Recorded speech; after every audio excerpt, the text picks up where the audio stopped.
بسم اللہ الرحمن الرحیم۔ جیسا گزشتہ میٹنگز میں ہمارے آپ کے درمیان قرآن کے ان مختلف پہلوؤں کو ہم لوگوں نے ڈسکس کیا تھا، اس میں مورل ویلیوز کو ذکر کیا جاتا ہے خاص طور پر، اور ان کا تعلق عام طور پر ہماری روٹین لائف سے بہت زیادہ گہرا ہوتا ہے۔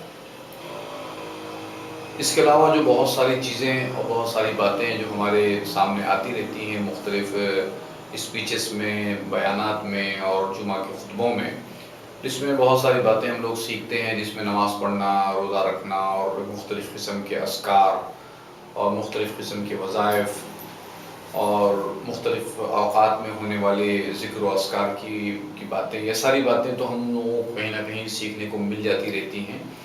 لیکن ایسا لگتا ہے کہ قرآن کو بہت زیادہ فوکس نہیں کرنے کی وجہ سے وہ بنیادی مورل ویلیوز جو قرآن نے ذکر کیے ہیں، جن کا ہماری روٹین لائف سے بہت گہرا تعلق ہے اور اس کے بہت گڈ اس کے ایفیکٹس، اس کے ریزلٹس جو ہماری لائف میں آ سکتے تھے، جو رہ گئے، وہ عام طور پر ہمارے سامنے نہیں آ پاتے، جس کو ہم لوگ عام طور پر ڈسکس کرنے کی کوشش کرتے ہیں، جن میں سے آپ کو یاد ہوگا اچھی طرح سے، جس میں ہم نے کہا تھا کہ قرآن اس بات کو بہت زیادہ فوکس کرتا ہے کہ آپ کی لینگویج کیسی ہونی چاہیے، جس میں آپ لوگوں کو اچھی طرح سے یاد ہوگا کہ ہم نے کہا تھا کہ وَقُولُوا لِلنَّاسِ حُسْنًا، اور تم لوگوں سے بھلی بات کرو، اچھی بات کرو۔ ایکچوئل دیکھا گیا تو ایک سادی سی انسٹرکشن دکھتی ہے یہ، لیکن ایسے لگتا ہے کہ اگر آپ خدا میں بلیو کرتے ہیں، گاڈ میں بلیو کرتے ہیں، جس کو ایمان کہتے ہیں، تو پھر آپ کے لیے کمپلسری ہو جاتا ہے۔ تو اگر آپ اس کو اڈاپٹ کر لیں، اس کو اپنے ہیبٹ بنا لیں، اور کوئی اگر یہ پوچھے آپ سے کہ صاحب یہ کیوں آپ ایسے، آپ کا گڈ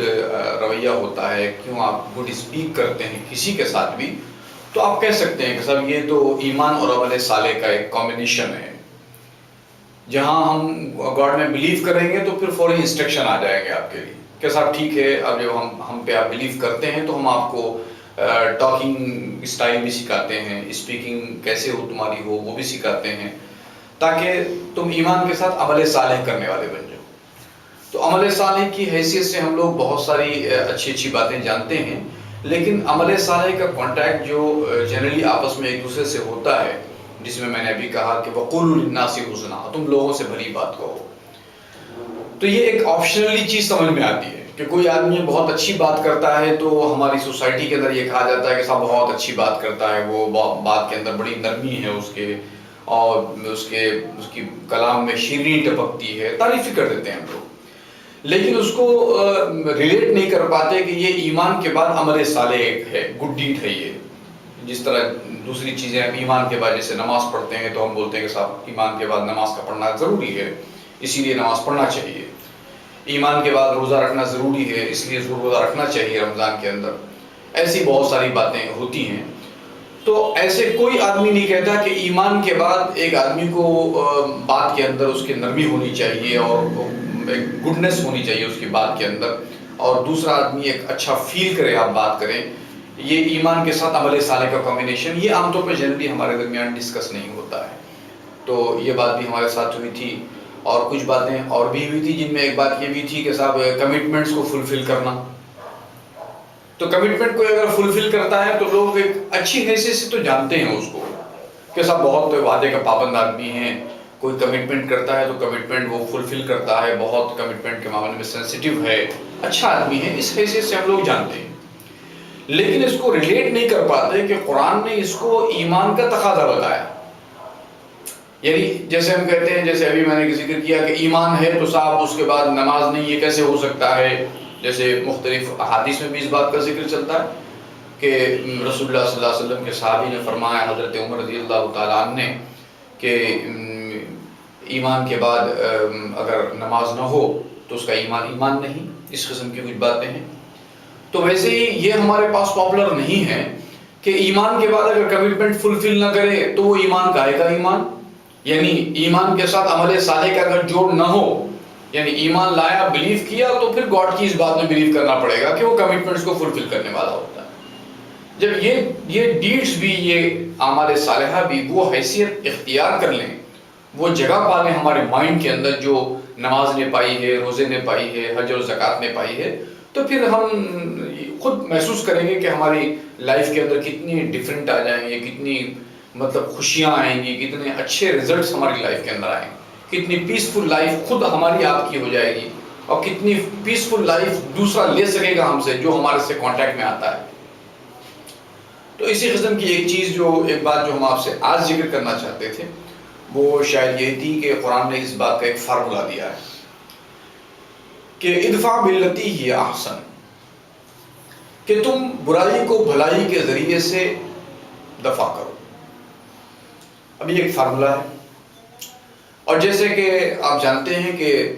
نماز کا وقت ہوتا ہے تو کوئی اذان دے کر آپ کو یاد دلاتا ہے، اور پھر آپ کو 15 منٹ 20 منٹ کا، آدھے گھنٹے کا چانس ملتا ہے کہ اس آپ آواز کے اوپر یا اس بلانے کے اوپر آپ پرفارم کرتے ہیں یا نہیں کرتے ہیں۔ لیکن ایسا لگتا ہے کہ یہ جو گڈ ڈیڈ دی گئی ہے انسان کو، اعمال صالحہ دیے گئے انسان کو، کہ سب ایک آدمی مس بیہیو کر رہا ہو اور اس کے بعد آپ کو امیڈیٹ اس کے ساتھ گڈ بیہیو کرنے کا ایک پلان کرنا ہوگا مائنڈ کے اندر۔ کیوں؟ اس لیے کہ جیسے اذان کے بعد آپ کو نماز کی تیاری کرنی ہے، تو ویسے ایک مس بیہیو کے بعد آپ کو گڈ بیہیو کر پرفارم کرنا ہے۔ تو اگر یہ چیز بھی قرآن کے اس آئیڈیالوجی کے حساب سے، قرآن کی گائیڈنس کے اعتبار سے، قرآن کی رہنمائی کے اعتبار سے اگر ہم لینے لگ جائیں، تو پھر آہستہ آہستہ ہماری پرسنالٹی ڈیولپ ہونا شروع ہوگی، یعنی جو ہماری انر پرسنالٹی ہے، جو ہمارے مورل ویلیوز ہیں، مورل ہماری ریکوائرمنٹس ہیں، وہ ہماری اپنی خود لائف کے اندر فلفل ہونی شروع ہوگی۔ تو قرآن نے ذکر کیا کہ تم برائی کو بھلائی کے ذریعے سے دفع کرو۔ اس کی کئی مثالیں قرآن نے ذکر کی پریکٹیکل کے اندر، کہ انہوں نے کہا کہ جب ابراہیم علیہ السلام جنہوں نے اس آئیڈیالوجی کو، جو خدائی آئیڈیالوجی تھی، لوگوں کو بتایا، نہ صرف یہ کہ لوگوں کو بلکہ اپنے خود فیملی کے لوگوں کو بتایا، اور جب انہوں نے اس کو ماننے سے انکار کیا اور انہوں نے ان کے ساتھ مس بیہیو کیا، ان کو مارنے کے درپے ہو گئے، ان کو مار ڈالنے کی دھمکیاں دی، لیکن جب وہ وہاں سے نکلے یا وہ نکلنا چاہ رہے تھے، تب بھی انہوں نے اس بات کا ایکسپریشن دیا، اس بات کو ان کو فیلنگز دی کہ تم میرے ساتھ اگرچہ مس بیہیو کرتے ہو لیکن میں تمہارے ساتھ گڈ بیہیو کروں گا۔ اگر ہم اس کو پلٹا کر سوال کرتے ہیں کہ ابراہیم آپ ایسا کیوں کرنا چاہتے ہیں علیہ السلام، تو یقیناً ابراہیم علیہ السلام کی طرف سے جواب ملے گا کہ چونکہ میں گاڈ میں بلیو کرنے والا ہوں، اور جب میں گاڈ میں بلیو کرنے والا ہوں تو یہ میرا ایمان ہے، اور ایمان کے ساتھ عمل صالح کا جوڑ یہ لگے گا کہ کوئی میرے ساتھ مس بیہیو کرے تو میں اس کے ساتھ گڈ بیہیو کروں۔ لہذا قرآن میں اس بات کا ذکر ملتا ہے، موجود ہے، آپ جانتے ہیں اچھی طرح سے، کہ جب وہ آخری مرحلے کے اندر بھی جب وہ اپنے باپ سے جدا ہو رہے تھے، تب بھی انہوں نے کہا کہ میں اپنے پروردگار سے آپ کے لیے معافی طلب کروں گا، مغفرت چاہوں گا۔ یہ ایک پرفارمنس تھا ابراہیم علیہ السلام کی طرف سے۔ اور اسی طرح آپ کو اچھی طرح سے یاد ہوگا، آپ جانتے ہیں سورہ یوسف کو آپ نے پڑھا ہوگا بارہا، یوسف علیہ السلام کے بھائیوں نے ان کے ساتھ ایک مس بیہیو کیا تھا، ان کو جان سے مار ڈالنے کی کوشش انہوں نے اپنی طور پر کی تھی، لیکن آپ جانتے ہیں کہ وہ جو اس کا رزلٹ بتایا جاتا ہے کہ جب اللہ نے حالات کے تحت حضرت یوسف علیہ السلام کو یعنی فوڈ منسٹری کے لیول پہ پہنچا دیا، جب وہ پوری طرح اختیار والے، اتھارٹی والے انسان بن گئے، اس موقع سے ان بھائیوں کا سامنا ہوا،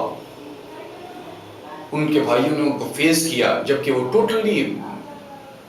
اتھارٹی کے حامل تھے۔ ایسے موقع سے بھی یوسف علیہ السلام نے اپنے بھائیوں کے ساتھ گڈ بیہیو کیا۔ یہ گڈ بیہیو، یہ مس بیہیو کی جو ڈیٹیلنگ قرآن کے اندر ملتی ہے، وہ اس بات کی آپ کو یا ہم کو اس بات کی رہنمائی دیتی ہے کہ لائف کے اندر ان تمام چیزوں کو اگر آپ بہت گہرائی کے ساتھ دیکھیں اور اس کو اڈاپٹ کریں، اس کو اختیار کریں اور اس کو اپنی روٹین لائف کا حصہ بنا دیں، تو پھر ہمارا اور آپ کا خدا پر